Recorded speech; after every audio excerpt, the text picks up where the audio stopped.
यहां पर देखिएगा, हाँ, यहां से हम शुरुआत करना चाहेंगे। हाँ, देखिएगा बच्चों, पहला क्वेश्चन आपके सामने ये रहा, है ना। हाँ, संक्रामक रोग किस प्रकार से फैलते हैं? How are infectious disease transmitted? बेटा, संक्रामक रोगों का फैलाव कैसे होता है? संक्रामक रोग एक व्यक्ति से दूसरे व्यक्ति में कैसे पहुंचते हैं? या संक्रामक रोगों को आप संक्रामक रोग क्यों कह रहे हो? वजह क्या है इसके पीछे? क्या ये केवल हवा से फैलते हैं क्या? Only through air? भोजन से नहीं फैलते? Not through food? केवल जन्म से ही मौजूद होते हैं क्या? Only from birth? या एक व्यक्ति से दूसरे व्यक्ति में ट्रांसफर होते हैं? From one person to another, यानी एक व्यक्ति से दूसरे में फैलते हैं। एक व्यक्ति कौन सा? जो रोगी है। दूसरा व्यक्ति कौन सा? जो नॉर्मल है, जो स्वस्थ है ना। तो रोगी व्यक्ति से स्वस्थ व्यक्ति में अगर कोई बीमारी फैल रही है तो उस बीमारी को ही तो हम क्या बोलेंगे? संक्रामक। तो संक्रामक रोग हमेशा एक व्यक्ति से दूसरे व्यक्ति में फैलते हैं। अब फैलने के कारण अलग अलग हो सकते हैं, ध्यान रखना। और इन रोगों के जो रोग जनक होते हैं वो होते हैं सूक्ष्म जीव। इस वजह से ऑप्शन नंबर ए जो है बेटा, वो क्या होगा? सही होगा। ऑप्शन नंबर ए जो है वो क्या होगा? 97% बच्चों का जवाब एकदम क्या है बेटा? सही है ना। हाँ, अगला जो क्वेश्चन है वो ये रहा बेटा। देखिए, रोग उत्पन्न करने वाले जीवों को क्या कहा जाता है? What are disease causing organism called? अगर कोई हमारे शरीर में बीमारी उत्पन्न कर रहा है तो उस कारक को आप क्या नाम दोगे बेटा? क्या उसे पैरासाइट बोलोगे? क्या उसे पैथोजन बोलोगे? क्या उसे सहजीवी यानी सिम्बायोंट बोलोगे? या इसको आप डीकंपोजर यानी अपघटक बोलोगे? बताइएगा। हमारे शरीर में रोग उत्पन्न करने वाला कारक, कितना आसान क्वेश्चन है। अगर आपके एग्जाम में सारे ऐसे ही क्वेश्चन आ जाए तब तो बल्ले बल्ले हो जाएगी ना, है भाई। लेकिन इस तरह का क्वेश्चन भी आया है, मुझे याद है यूपीसी नेट के अंदर इस तरह का भी क्वेश्चन आया हुआ है, गत सत्र को आया था। रोग उत्पन्न करने वाले कारक, 98% बच्चों ने जवाब दिया है। रोग अगर कोई उत्पन्न करेगा तो उसको रोगजनक बोलेंगे, उसको पैथोजन बोलेंगे। और पैथोजन के तौर पर कोई भी माइक्रोब हो सकता है, कोई भी सूक्ष्म जीव पैथोजन का काम कर सकता है, पैथोजन की तरह व्यवहार कर सकता है। ठीक है कि नहीं भाई? बिल्कुल जी। इसके बाद में नेक्स्ट क्वेश्चन की तरफ चलते हैं बेटा। हाँ, नेक्स्ट क्वेश्चन ये रहा आपके सामने। टाइफाइड बुखार का कारण, टाइफाइड बुखार का कारण बनने वाले जीवाणु। अब देखो बेटा, विच बैक्टीरियम कोज टाइफाइड फीवर? टाइफाइड बुखार का कारण, टाइफाइड बुखार किस कारण होता है? ऐसा कौन सा बैक्टीरिया है जो हमें टाइफाइड रोग हमारे शरीर में उत्पन्न करता है? मैं पहले से ही बोल रहा हूं बैक्टीरिया, मतलब टाइफाइड जो रोग है बेटा वो बैक्टीरियल इन्फेक्शन है। ये बैक्टीरिया से होने वाला रोग है, बैक्टीरियल इन्फेक्शन। ये जीवाणु जनित रोग है, ध्यान रख लेना बेटा। तो विब्रियो कोलेराई से होगा क्या typhoid? Staphylococcus aureus, salmonella typhi, या स्ट्रेप्टोकोकस न्यूमोनी? बताओ कौन सा ऐसा पैथोजन है जो हमारे अंदर टाइफाइड बीमारी उत्पन्न करता है? जल्दी बताएंगे। टाइफाइड रोग उत्पन्न करने वाला। हाँ, रंजना बेटा, दीक्षा, रागिनी, शिवानी, प्रियंका, बहुत खूब। एक बार सारे बच्चे इस सेशन को लाइक कर देंगे बेटा। और जो बच्चे चैनल पर पहली बार जुड़े हैं प्लीज इस चैनल को एक बार के लिए सब्सक्राइब कर दीजिएगा। बहुत खूब, बहुत ही बढ़िया, क्या बात है, शानदार। हाँ हाँ, बहुत खूब, बहुत ही बढ़िया। साल्मोनेला टाइफी, बेटा ये एकमात्र बायो का ऐसा चैप्टर है जिससे बहुत ज्यादा क्वेश्चन आते हैं। मैंने कई बार ऐसा देखा है बेटा, है ना। हाँ, 93% बच्चों ने साल्मोनेला टाइफी लिखा है। कई बार बेटा साल्मोनेला टाइफी म्यूरियम भी लिखा हो सकता है, वो भी सही है। ठीक है ना, बिल्कुल। अगले क्वेश्चन की तरफ चलते हैं, क्वेश्चन नंबर 4। टाइफाइड बुखार की पुष्टि के लिए कौन सा परीक्षण किया जाता है? Which test is use to confirm typhoid fever? बेटा, टाइफाइड फीवर को कंफर्म करने के लिए, टाइफाइड फीवर का पता लगाने के लिए कौन सी जांच की जाती है? एलिजा, विडाल, मेंटॉक्स, या ब्लड शुगर टेस्ट? बताइए कौन सा टेस्ट किया जाता है? अमरीश, अनुष्का, जानवी, गीता मौर्य, निक्की, बहुत ही बढ़िया, निशा, निशांत, खुशी पाल, प्रदीप, सरस्वती, अर्पणा, अनु, बहुत बढ़िया बेटा। विडाल टेस्ट, वेरी गुड, शाबाश। किस किस को लगता है भाई विडाल टेस्ट होगा? बताओ। एक व्यक्ति को टाइफाइड है कि नहीं है ये पता लगाना हो तो डॉक्टर पहले ही बोलेगा। एक बंदा डॉक्टर के पास गया, डॉक्टर ने कहा चुप, कुछ नहीं बोलेगा। बंदा मेरी तरह जाके यूं चुप हो गया। डॉक्टर उसको देख के बोलेगा टाइफाइड है ना, टाइफाइड है ना बेटा? तुम कहोगे हाँ डॉक्टर साहब है। ठीक है ना। तो क्या डॉक्टर साहब बिना जांच के बता देंगे क्या? अरे नहीं बता सकते भाई, ऐसा थोड़ी बताते। ठीक है ना, पहले आप जाओगे, फिर आप लक्षण बताओगे कि साहब हमारे पेट में दर्द हो रहा है, हमें भूख नहीं लग रही है, हमें तेज बुखार आ रहा है, सारे लक्षण बताओगे आप। फिर डॉक्टर साहब कहेंगे मैं ये जांच लिख के दे रहा हूं, तुम लैब में जाके टेस्ट करवा के आओ, है ना। हाँ, आप कहोगे साहब टेस्ट मतलब विजय सर पहले से ही ऐप में बहुत सारे टेस्ट लेते हैं। तो वो डॉक्टर साहब कहेंगे भाई वो वाला टेस्ट थोड़ी है यहाँ पे, यहाँ तो ब्लड का टेस्ट कराना है मेरे मित्र, जा। फिर आप जाओगे, फिर जांच कराओगे, फिर डॉक्टर कहेगा बधाई हो, विडाल पॉजिटिव आया है। तुम कहोगे क्या सर, तुम बहुत खुश हो जाओगे। फिर डॉक्टर कहेगा बेटा टाइफाइड की पुष्टि हुई है, टाइफाइड है तुम्हें, ज्यादा खुश नहीं होना है, ठीक है कि नहीं। हाँ, तो मेरे दोस्तों विडाल एक ऐसा टेस्ट है ना। विडाल टेस्ट से यह पता चलता है कि कोई व्यक्ति के शरीर में टाइफाइड है कि नहीं है, साल्मोनेला टाइफी बैक्टीरिया है कि नहीं है। तो टाइफाइड फीवर को क्या करना है, डायग्नोसिस अगर करना है किसका, टाइफाइड का, यानी टाइफाइड का अगर निदान करना है, जांच करनी है, तो जांच का नाम क्या है जी, विडाल। तो सर ये एलिजा टेस्ट किसके लिए है, एलिजा। बेटा देखो ये जो चलीजा टेस्ट, चलीजा नहीं है एलिजा, ये एलिजा टेस्ट जो है ना बेटा, ये तो एड्स का पता लगाने के लिए। Okay okay okay okay. इसके बाद में अगला क्वेश्चन है ना। हाँ, इसके बाद में बच्चों अगले क्वेश्चन की तरफ हम चलते हैं। ये लीजिएगा, अगला क्वेश्चन है कि निम्न में से कौन सा संक्रामक रोग है, which of following is an infectious disease. बेटा इनमें से संक्रामक रोग कौन सा है। संक्रामक रोग का मतलब जानते हो ने, एक रोगी व्यक्ति से दूसरे स्वस्थ व्यक्ति में अगर कोई बीमारी पहुंच जाए, रोगी व्यक्ति के साथ भोजन करने से, रोगी व्यक्ति के खांसने या सींकने से, उसकी वस्तुओं के उपयोग करने से अगर कोई बीमारी आप तक आ रही है तो वो इन्फेक्शियस डिजीज होगी, वो संक्रामक रोग होगा। इनमें से कौन सा है, कैंसर, डायबिटीज, एड्स या हार्ट डिजीज, बताओ देखें। हाँ, हाँ जी, हाँ जी, हाँ जी। एम्स की तैयारी भी करनी है और बीआर की भी, बीआर और एम्स दोनों के लिए कौन सा बेच लूं। तो बेटा आप विजेता बेच ले लीजिएगा, विजेता 3.0, इससे बीआर की भी तैयारी हो जाएगी और एम्स बीएससी नर्सिंग की भी तैयारी हो जाएगी, दोनों की तैयारी हो जाएगी। इसी तरह से अगर कोई यूपी का बच्चा है, उसे यूपी बीएससी नर्सिंग का तैयारी करना है, तो इसके लिए है अटल 3.0, है ना। कोई बच्चा राजस्थान का है और राजस्थान के लिए जीत 3.0 बैच है। तो आप जिस भी राज्य की तैयारी करना चाहते हैं, विजय एजुकेशन ऐप डाउनलोड करके जुड़ते हुए अच्छी तैयारी कर सकते हो। बहुत खूब कल्पना, अतुल, प्राची। हाँ बेटा, इसका, अब देखो एक बच्चा कह रहा है विजय सर इसका सी होगा, लेकिन कुछ बच्चों के माइंड में और भी रोगों के नाम तो आ रहे हैं, है ना। हाँ, 88% बच्चों ने सी बोला है, मतलब 12% बच्चों के मन में अभी भी डाउट है। मेरे प्यारे बच्चों ध्यान से सुनो बेटा, देखो जब अपन कैंसर की बात करते हैं बेटा, कैंसर संक्रामक नहीं है, नॉन इन्फेक्शियस है, असंक्रामक है। कभी भी बेटा कैंसर एक रोगी व्यक्ति से स्वस्थ में नहीं फैलेगा। डायबिटीज जो मधुमेह बीमारी होती है ना, वो कभी भी बेटा संक्रामक नहीं होती, और हार्ट से रिलेटेड डिजीज भी संक्रामक नहीं होती है ना। तो ये क्वेश्चन एग्जाम में कई बार आता है असंक्रामक रोगों के बारे में और संक्रामक रोगों के बारे में, है ना। हाँ, इसके बाद अगले क्वेश्चन की तरफ चले ना। अरे बिल्कुल चलिएगा, क्यों नहीं। न्यूमोनिया मुख्यतः शरीर के किस अंग को प्रभावित करता है। Pneumonia mainly affect which organ of the body. बताओ न्यूमोनिया शरीर के किस अंग को प्रभावित करेगा, हृदय को, यकृत को, फेफड़े को या गुर्दे को। न्यूमोनिया किसे प्रभावित करेगा बेटा। हाँ, विटामिन की कमी से होने वाले रोग इन्फेक्शियस होते हैं क्या, नहीं बेटा, बिल्कुल भी नहीं होते। अगर कोई विटामिन की कमी से कोई डिजीज हो रही है, विटामिन की अगर डेफिशिएंसी हो गई बेटा, मान लीजिएगा कि विटामिन ए की कमी हो गई, तो विटामिन ए की कमी से होती है रतौंधी, नाइट ब्लाइंडनेस, तो बेटा ये संक्रामक नहीं है, याद रखो, है ना। ये भी संक्रामक नहीं है कैंसर की तरह। विटामिन, प्रोटीन, है ना, इनकी कमी से जो रोग होते हैं वो संक्रामक नहीं होते। हाँ, लंग्स होगा इसका राइट आंसर सर, बिल्कुल सही कह रहे हो बेटा। न्यूमोनिया जो है ना, वो हमारे फेफड़े को प्रभावित करेगा बेटा, ध्यान रखो। न्यूमो शब्द जहां पर भी आए ना, न्यूमो, न्यूमो का मतलब ही होता है रेस्पिरेशन से रिलेटेड, तो ये रेस्पिरेटरी सिस्टम को प्रभावित करता है, हमारे जो लंग्स है ना, लंग्स को प्रभावित करता है।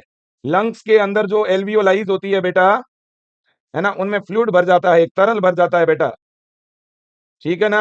हाँ जी, जिसकी वजह से व्यक्ति या जो बच्चा है वो लगातार खांसता है ना, ब्रीदिंग डिफिकल्टी भी होती है उसे, याद रख लोगे ने, बिल्कुल जी बिल्कुल। इसके बाद में नेक्स्ट बेटा, नेक्स्ट अगर हम क्वेश्चन की तरफ चलें चलें चलें, हाँ, अब देखिएगा अगला जो क्वेश्चन है आपका, सामान्य सर्दी जिसको कॉमन कोल्ड भी बोलते हैं, जिसको जुकाम भी कहते हैं। अब सर्दियों का समय है और हर व्यक्ति को ये होगी ही होगी, है ना? तो इसका कारण क्या है ना? जुकाम किस वजह से होता है? What is the cause of common cold? इसकी वजह जीवाणु है, कवक है, वायरस है कि प्रोटोजोआ है? किसकी वजह से कॉमन कोल्ड होता है बेटा? बताइए, देखिए किसकी वजह से कॉमन कोल्ड होता है? हाँ, सामान्य जुकाम और हर व्यक्ति को होता है और 4-5 दिन में ठीक भी हो जाता है ना? हाँ, ऐसा कोई व्यक्ति होगा ही नहीं भाई इस धरती पे जिसको ये जिसे जो है कॉमन कोल्ड ना हुआ हो। हर व्यक्ति को होता ही होता है। ऐसे बहुत कम ही होते हैं भाई जिसको नहीं हुआ। हाँ, वायरस से होता है, बिल्कुल सही कह रहे हो। और मैं वायरस का नाम आपसे पूछूं, आप बता दोगे बेटा? सामान्य जुकाम कौन से वायरस से होता है, नाम बताना तो।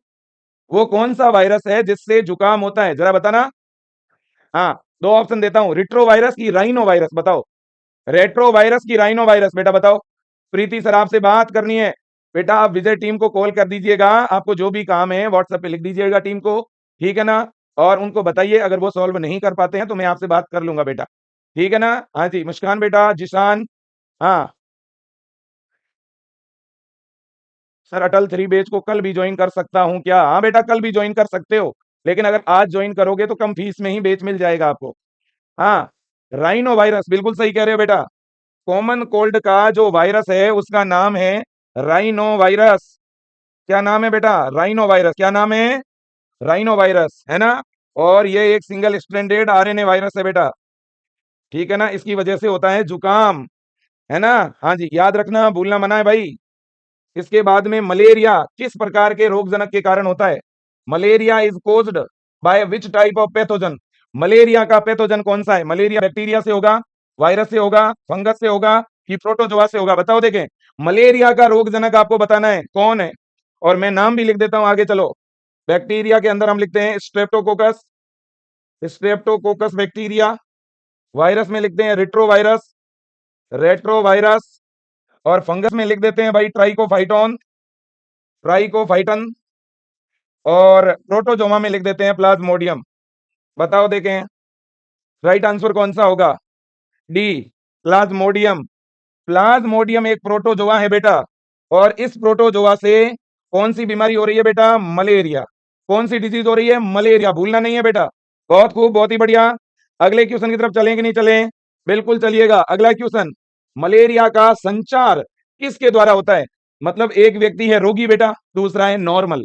उस नॉर्मल व्यक्ति तक मलेरिया को कौन लेके आएगा? मलेरिया का वाहक कौन है? यह बात मैं आपको पहले ही बता चुका हूं।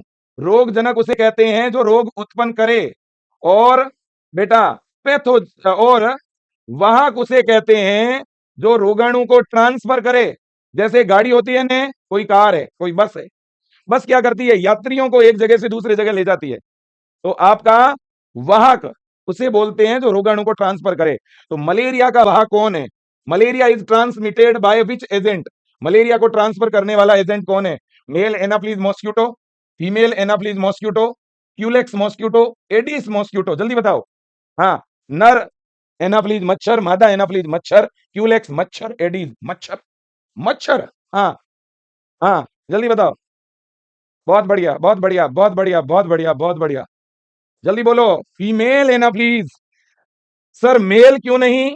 क्योंकि मेल के अंदर मुखांग होते ही नहीं है। मेल मच्छर कभी काट नहीं सकता, जबकि फीमेल मच्छर में काटने वाले मुखांग होते हैं बेटा। इसलिए फीमेल मच्छर आराम से हमें काट सकता है, हमारे ब्लड को पी सकती हैं। इसलिए वो क्या करती है? हमारे ब्लड में क्या डाल देती है? प्लाज्मोडियम। ठीक है ना? हाँ, याद रखिएगा, ठीक है ना? बिल्कुल बेटा। अब ऑप्शन नंबर जो बी है वो यहाँ पे करेक्ट होगा। फीमेल एनाफ्लीज मच्छर जो है वो हमारे शरीर तक किसे लेके आएगी? प्लाज्मोडियम को। प्लाज्मोडियम को ट्रांसफर करने का जो काम है वो फीमेल एनाफ्लीज का है। ये बात कभी भूलना मत, ठीक है ना बेटा? बिल्कुल बिल्कुल और बिल्कुल। इसके बाद में नेक्स्ट क्वेश्चन है, निमोनिया के सामान्य लक्षण कौन से हैं?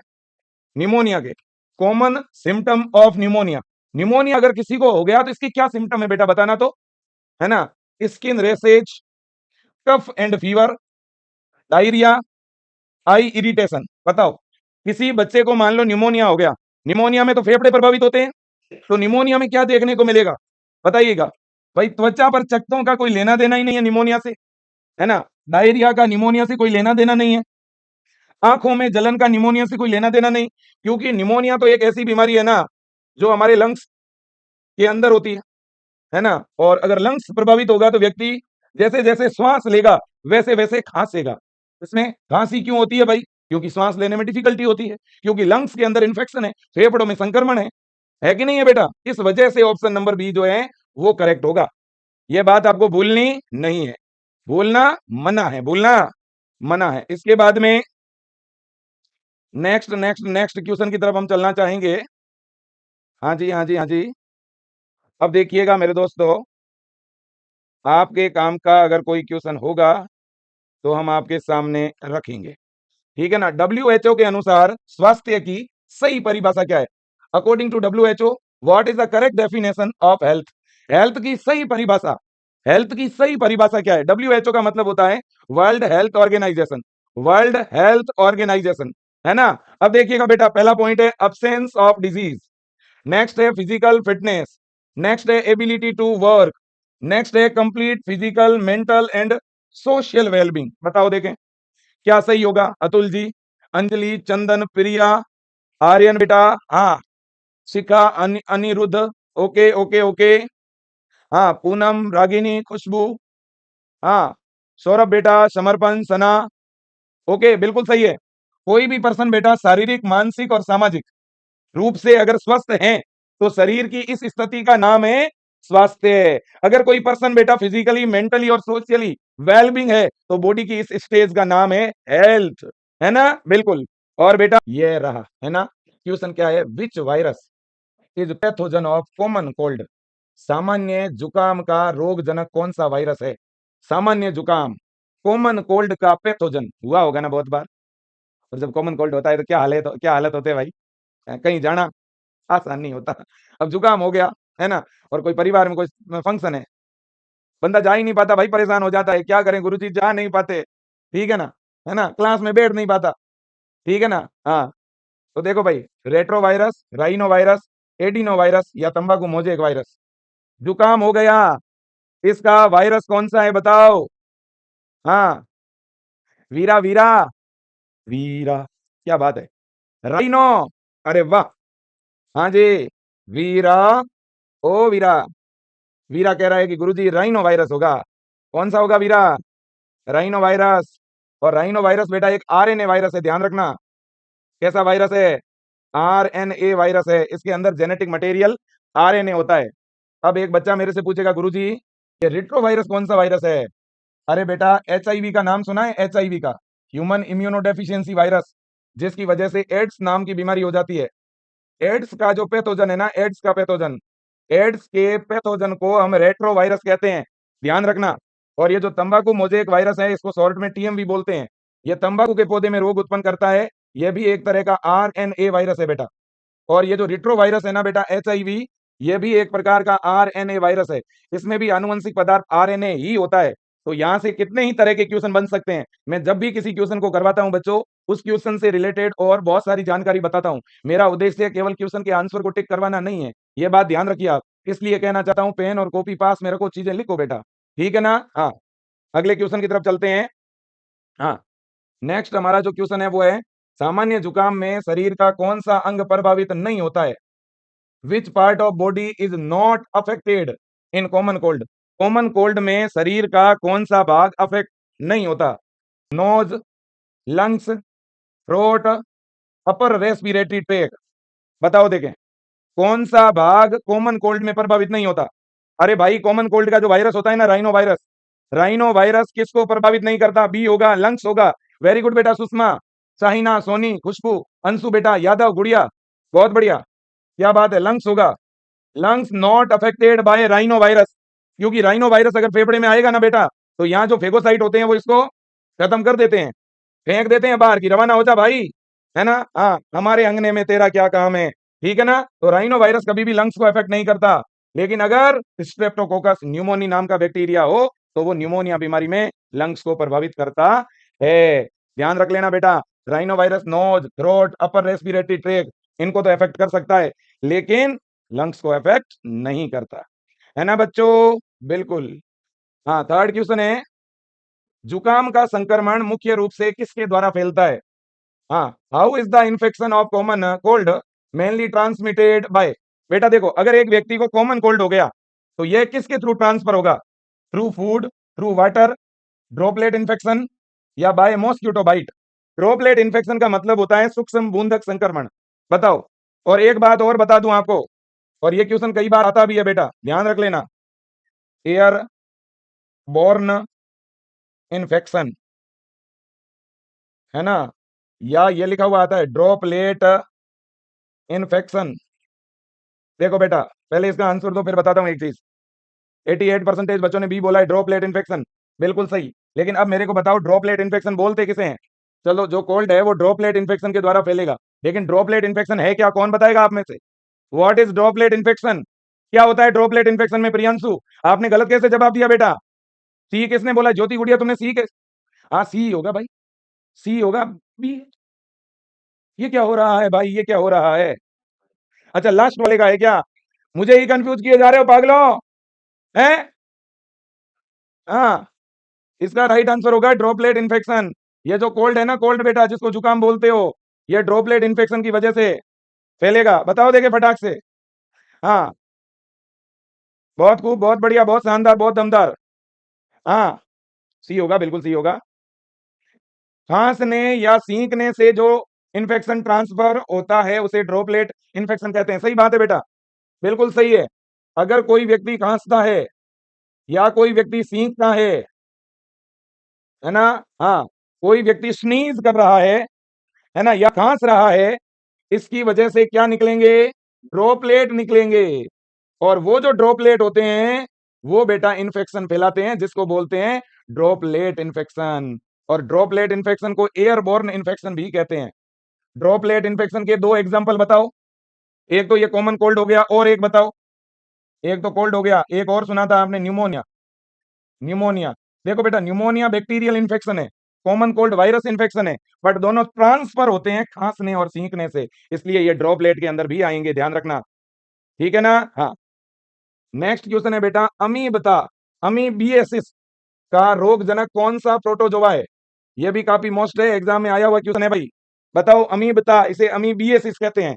ये क्वेश्चन ऐसे आया था कि अमीबिएसिस का पैथोजन होता है, अगर ऑप्शन में हो बैक्टीरिया, वायरस, प्रोटोजोआ, तब तो प्रोटोजोआ लिखना है आपको। लेकिन कौन सा protozoa? Which protozoa is the pathogen of amoebiasis? बताओ, प्लाज्मोडियम है क्या? एंट अमीबा हिस्टोलाइटिका है क्या? ट्रिपेनोसोमा है क्या? या लेसमानिया डोनो वाली? अरे लेसमानिया डोनो वाली, है ना, डोलो वाली? अरे ना, डोनो वानी। हाँ, नहीं पता। शिवम, भाव ज्यादा सही आंसर नहीं दे दिए हो। हाँ, क्या बात है। लोचन जी अभी भी लिख रहे हैं, गुरुजी हमारे तो टेस्ट में 29 आए। पहले तो मैं जितनी भी हमारी बहनें हैं, बेटियां हैं, मैं आपको सैल्यूट करना चाहता हूं बेटा। और जितने भी हमारे भाई हैं, बेटे हैं, विजियंस के जो सितारे हैं चमकते हुए, महकते हुए, सैल्यूट। वास्तव में आपकी पढ़ाई को वास्तव में मैं क्लैपिंग करना चाहता हूँ, है ना। बहुत खूब बेटा, ऐसे ही पढ़ो, बिंदास होके पढ़ो, है ना। आपका हर एक जवाब मुझे मोटिवेट कर रहा है, ठीक है ना। हाँ जी, देखो बेटा, एंट अमीबा हिस्टोलाइटिका एक दौर था बच्चों, जब लोग, हम पढ़ाते थे और लोग मजाक बनाते थे कि अच्छा तैयारी करवा दोगे। और एक दौर आया जब विजय टीम बच्चों से मिलने के लिए जब जयपुर के अंदर एक मीटअप रखा, हम सारे लोग डर रहे थे कि पता नहीं मीटअप में बच्चे आएंगे कि नहीं आएंगे। अंदर से घबराए हुए एक दूसरे का मुंह देख रहे थे कि भाई क्या होगा, बेइज्जती तो नहीं हो जाएगी। लेकिन भाई साहब, जो सैलाब आया, रेलवे स्टेशन जाम हो गया था भाई साहब। रेलवे स्टेशन जाके पुलिस आई और पुलिस ने वहां से उस भीड़ को मैनेज किया, है ना। ये स्थिति, ये ताकत हमारे विजियंस के अंदर है। मुझे याद है, मैं लखनऊ की अटल बिहारी वाजपेयी यूनिवर्सिटी गया था, 2 साल पहले की बात कर रहा हूँ। मैंने 18 मार्च 2022 की, 23 की, 24 की बात है। और भाई साहब, एक मैसेज डाला था केवल टेलीग्राम पे, वीडियो भी नहीं बनाया पहले, बाद में बनाया था। वहां इतनी बड़ी संख्या में बच्चे आ गए कि यूनिवर्सिटी को अपना फैसला बदलना पड़ा। और ऐसे कई वाक्य आए जब बच्चों ने याद किया और हम लोग वहां गए, और हर एक मामले में हमने बच्चों को जीत दिलाई। ठीक है ना। आप बच्चों की ताकत के सामने वो सारे लोग धराशायी हो गए जो हंसते थे अपने विजय टीम के ऊपर, अपने विजियंस के ऊपर। इसलिए कहना चाहता हूं आपके जीवन में भी ऐसे बहुत सारे दौर आएंगे जब लोग आपका मजाक उड़ाएंगे। जब जब मजाक बनाए तब निराश नहीं होना मेरे दोस्तों, तब और शिद्दत से मेहनत करो। जब समय बदलेगा तो वो जो लोग आपके ऊपर हंस रहे थे, है ना, उनको सोचना पड़ेगा, उनको झुकना पड़ेगा। तो इसलिए अपनी सफलता और अपनी मेहनत से औरों को झुकाइएगा, औरों को जवाब दीजिएगा, बोल करके नहीं, है ना। हाँ जी, मेरे मित्रों, मेरे प्यारे बच्चों, एंट अमीबा हिस्टोलाइटिका, ये बेटा एक प्रोटोजोआ है। इस प्रोटोजोआ से अमीबियासिस बीमारी होती है। ध्यान रखना, अमीबियासिस एक ऐसी बीमारी है बेटा, है ना, ये एक ऐसा रोग है जिसकी वजह से हमारी जो लार्ज इंटेस्टाइन होती है ना बेटा, है ना, लार्ज इंटेस्टाइन, जो अपनी बड़ी वाली आंत होती है ना बेटा, ये बड़ी आंत प्रभावित होती है। बड़ी आंत के अंदर इसका संक्रमण फैलता है। ये जो एंट अमीबा हिस्टोलाइटिका है ना, ये हमारी बड़ी आंत को संक्रमित करता है। आगे इसी तरह से बेटा, मलेरिया रोग का वाहक कौन है बताओ? ये क्वेश्चन मैं कल भी आपको करवा चुका हूं। Who is the vector of malaria disease? देखो बेटा, एक होता है वेक्टर और दूसरा होता है पैथोजन। पैथोजन तो बेटा डिजीज कोजिंग एजेंट है, बीमारी उत्पन्न करने वाला कारक। और वेक्टर क्या करता है? ट्रांसफर करता है। तो बताओ, male anopheles mosquito, female anopheles, female culex या फीमेल एडिच? बताओ बेटा। विकास, रोशन, हाँ, अर्पित, ओम प्रकाश, एक बार वीडियो शेयर कर दो सारे बच्चे। और इस चैनल पर जो पहली बार जुड़े हैं विजय एजुकेशन के ऊपर, इस यूट्यूब चैनल पे सारे बच्चों को बोल रहा हूं, अब रेगुलरिटी बनाना शुरू कर दो बेटा। अब अपनी स्पीड को बढ़ाना शुरू कर दो, ठीक है। अब सारे बच्चे प्लीज रेगुलरिटी रखना शुरू करो बेटा। 2026 के अंदर अगर कुछ संकल्प अगर नहीं लिए बेटा तो काम नहीं चलेगा, ठीक है ना। बिल्कुल, बहुत ही बढ़िया। देखो बेटा, इसने क्या कहा है? मलेरिया, मलेरिया का पैथोजन है प्लाज्मोडियम, और प्लाज्मोडियम को हमारे शरीर तक कौन लेके आएगी? आप सही कह रहे हो बेटा, मादा Anopheles, female Anopheles mosquito. Female Anopheles क्या करती है बेटा? प्लाज्मोडियम को हमारे बॉडी तक लाने का काम करेगी। अगर पैथोजन आपसे पूछे, पैथोजन किसका? मलेरिया का, है ना।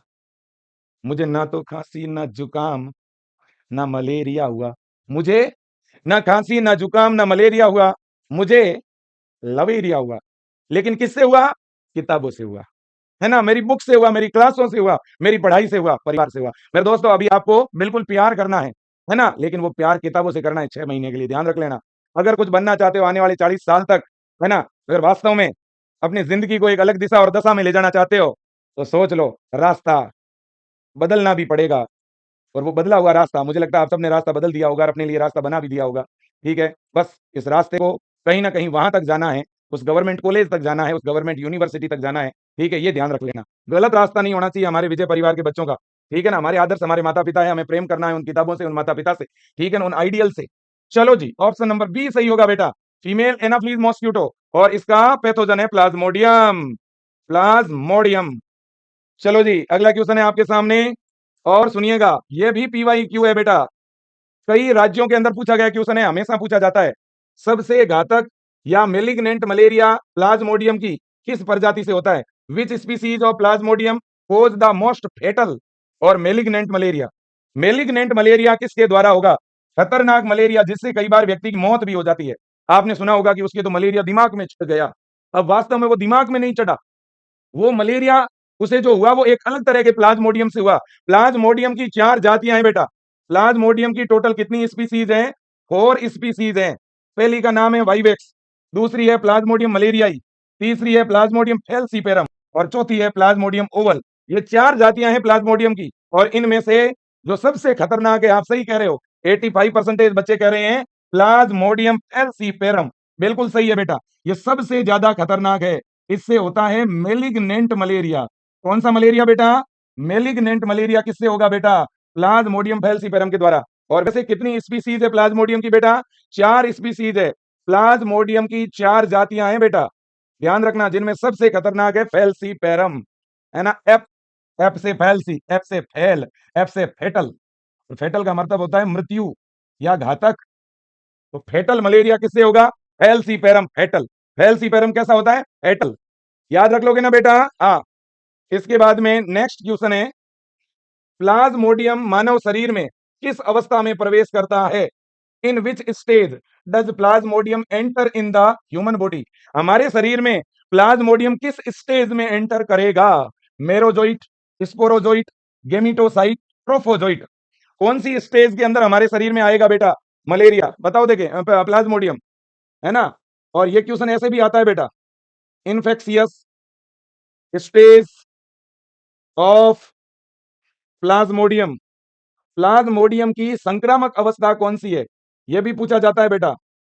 संक्रामक अवस्था, प्लाज्मोडियम की संक्रमण फैलाने वाली अवस्था को क्या कहते हैं? यह क्वेश्चन दो प्रकार से आ सकता है। एक तो ऐसे आ सकता है, infectious stage of Plasmodium, Plasmodium की संक्रामक अवस्था। दूसरा आएगा कि प्लाज्मोडियम ह्यूमन बॉडी में कौन सी स्टेज में एंटर करता है, बताओ। बहुत खूब बेटा, बहुत खूब, बहुत बढ़िया।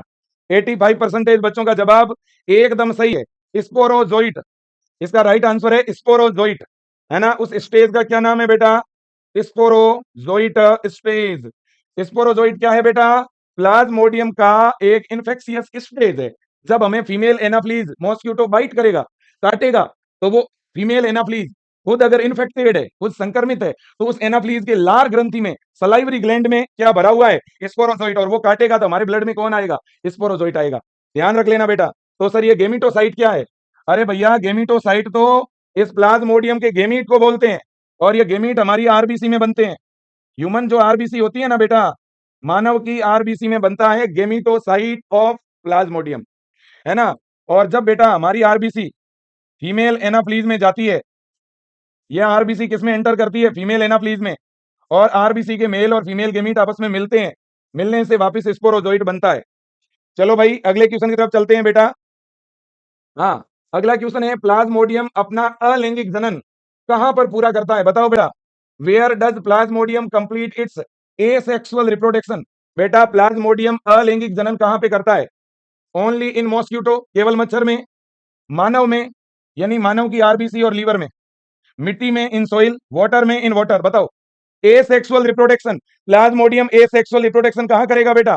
प्रियांशु, रागिनी, हाँ, सीता, रंजीत, अभिमन्यु, हाँ, मिस्टर अशोक, अनुष्का, प्रियांशु, हाँ बेटा, अबू, शाहू, अखिलेश। बहुत ही बढ़िया, वेरी नाइस बेटा, वेरी नाइस, अरे वेरी नाइस, अरे वेरी नाइस, वेरी नाइस। हाँ जी। तो देखिए बेटा, राइट आंसर क्या होगा? ह्यूमन आरबीसी, मानव की आरबीसी के अंदर एसेक्सुअल रिप्रोडक्शन करेगा। कौन करेगा मानव आरबीसी में एसेक्सुअल रिप्रोडक्शन? प्लाज्मोडियम। कौन? अरे कौन? अरे बोलो ना, आप कौन हो? आपका नाम बताओ पहले। आपका अगर नाम नहीं बताओगे तो फिर कैसे चलेगा? तो फिर आपको बुखार आ जाएगा। हाँ, मलेरिया में ठंड और बुखार के लिए जिम्मेदार विषैला पदार्थ कौन सा है, बताओ। देखें, ये देखो विषैला पदार्थ, है ना। देखो, मलेरिया में ठंड और बुखार के लिए जिम्मेदार विषैला पदार्थ कौन सा है? Which toxic substance is responsible for chill and fever in malaria? Chilly fever, ठंड के साथ बुखार आना, ये किसकी वजह से होता है, जरा बताओ, बताइए। हीमोग्लोबिन, हीमोजोइन, हाँ, इंटरफेरोन या इरुडीन? बताइए किसकी वजह से? हाँ जी, पहले बताओ आप क्यों आए भाई? वैसे ही ऐसे ही क्यों आए हमें डिस्टर्ब करने के लिए? बात बैठ के ना जवाब फिर क्या कर। कभी नहीं जाएंगे। आपने तो बोला था कब बोला था? रोज को फोन लगा रहे थे। नहीं बोला। बोला नहीं बोला। बोला हाँ, चलेंगे, चले, ठीक है। कब चलेंगे?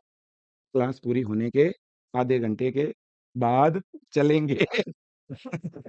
अब ऐसे मत करो बेटा, मेरी क्लास पूरी, ठीक है, यहाँ बैठ जाओ आप। हाँ जी। तो अब देखिएगा मेरे दोस्तों, हाँ, तो बेटा हीमोजोइन की हम बात कर रहे हैं। हीमोजोइन एक जहरीला पदार्थ है, एक टॉक्सिक सब्सटेंस है। और ये जो सब्सटेंस है ना बेटा, ये हीमोजोइन नाम का जो पदार्थ है, ये हमारी आरबीसी के अंदर, ह्यूमन आरबीसी में प्लाज्मोडियम, प्लाज्मोडियम द्वारा स्रावित, प्लाज्मोडियम इसका निर्माण करता है बेटा, इसका सीक्रेशन करता है। तो इसकी वजह से हमें आता है चिल्ली फीवर, मतलब कि ठंड वाला बुखार, कपकपी वाला बुखार। हमारे यहाँ पे कपकपी को बोलते हैं धूजनी, धूजनी, है ना बेटा। आप इसको बोलते हो ठंड, और कपकपी, है ना। ये हो गया कपी कपी, अरे कपकपी, है ना। हाँ, तो भाई साहब, धूजनी बुखार क्या बोलते हैं हमारे इधर इसको, डॉक्टर साहब, है ना। शरीर धूजे, तो शरीर धूजने का मतलब है शरीर में कंपन होना, है ना। तो भाई साहब, शरीर में वाइब्रेशन शुरू हो गए बुखार के साथ। किसकी वजह से शुरू हो गए? अरे मलेरिया का जो आपके शरीर में आया हुआ है ना प्लाज्मोडियम, उसने एक जहरीला पदार्थ बनाया हीमोजोइन, इस टॉक्सिन की वजह से आपको ठंड वाला बुखार आया। ये मलेरिया का मुख्य लक्षण है, ध्यान रख लेना, ठीक है ना। हाँ हाँ हाँ, अरे जी जी जी जी जी। इसके बाद हाँ जी, इसके बाद में ये क्वेश्चन आपके लिए है, वेरी वेरी मोस्ट है ये क्वेश्चन भी, लेकिन ये क्वेश्चन आपके लिए है बेटा। Who is the consider the primary host of Plasmodium? बेटा प्लाज्मोडियम का प्राथमिक परपोषी किसे कहते हैं?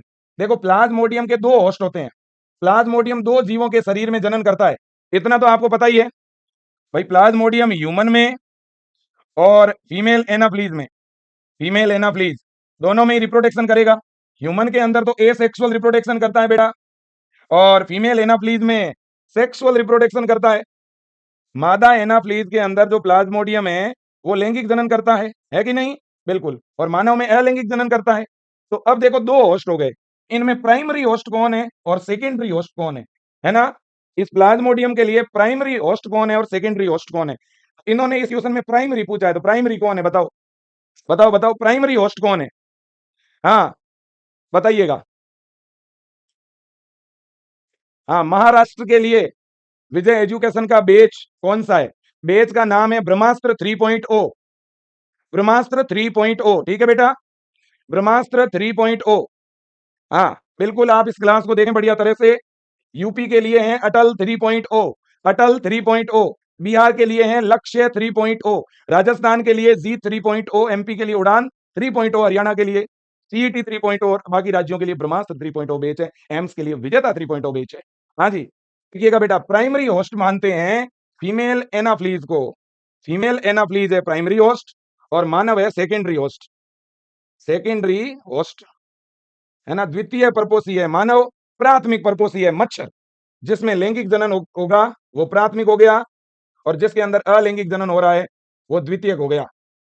ठीक है ना बेटा, याद रख लोगे ने? बिल्कुल याद रख लेंगे। तो कितने होस्ट हुए बेटा?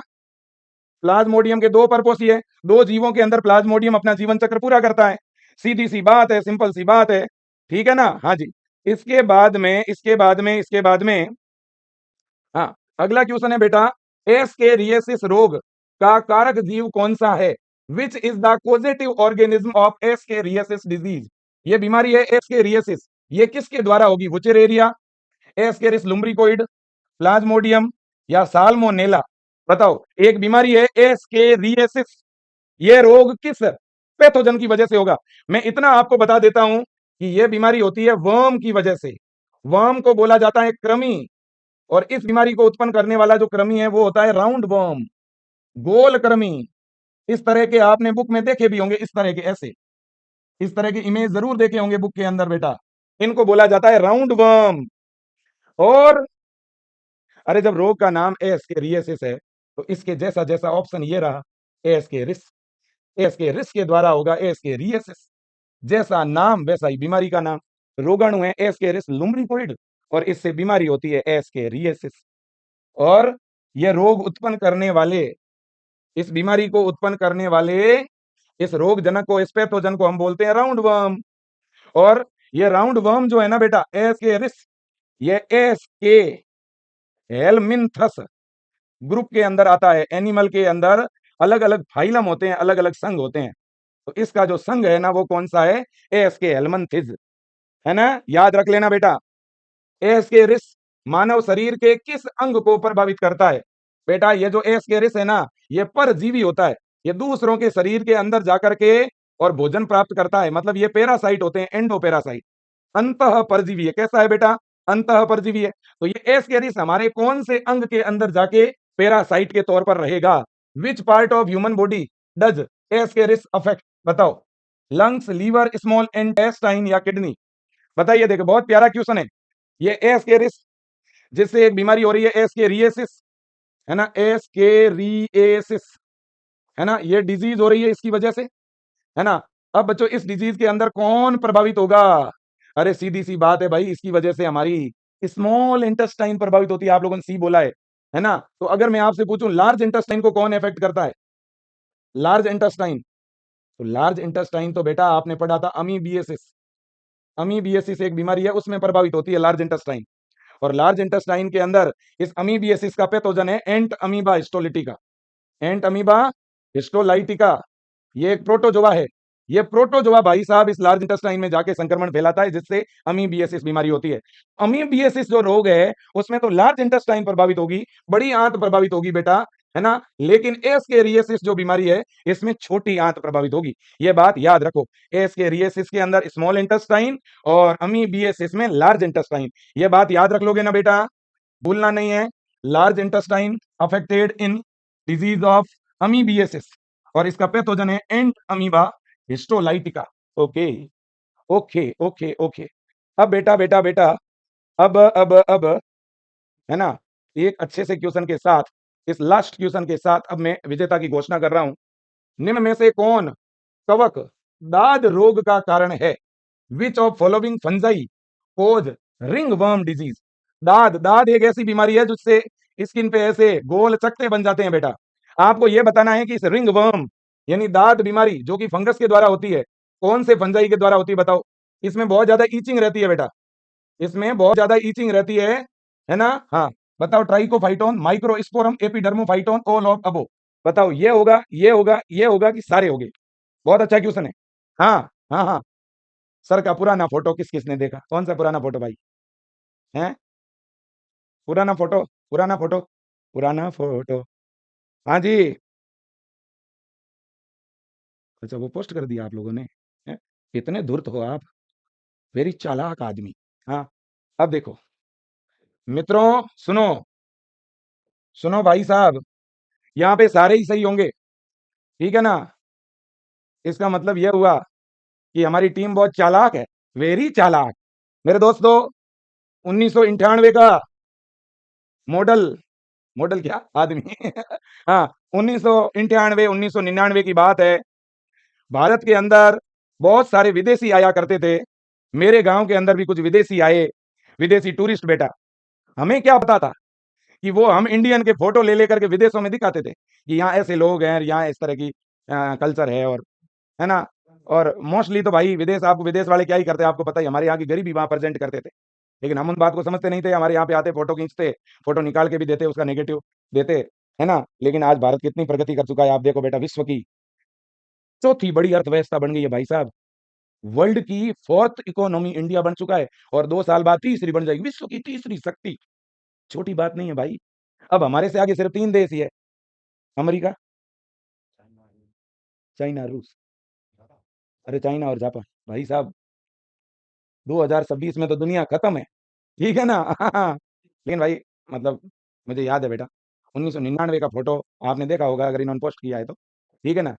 वो उस समय का फोटो था, मुझे याद है। वो मेरे जो टी शर्ट पहनी हुई थी ना, वो हमारे पिताजी लेके आए थे, ठीक है ना। और एच पूनिया सर का भी साथ में फोटो वही वाला किया था पोस्ट।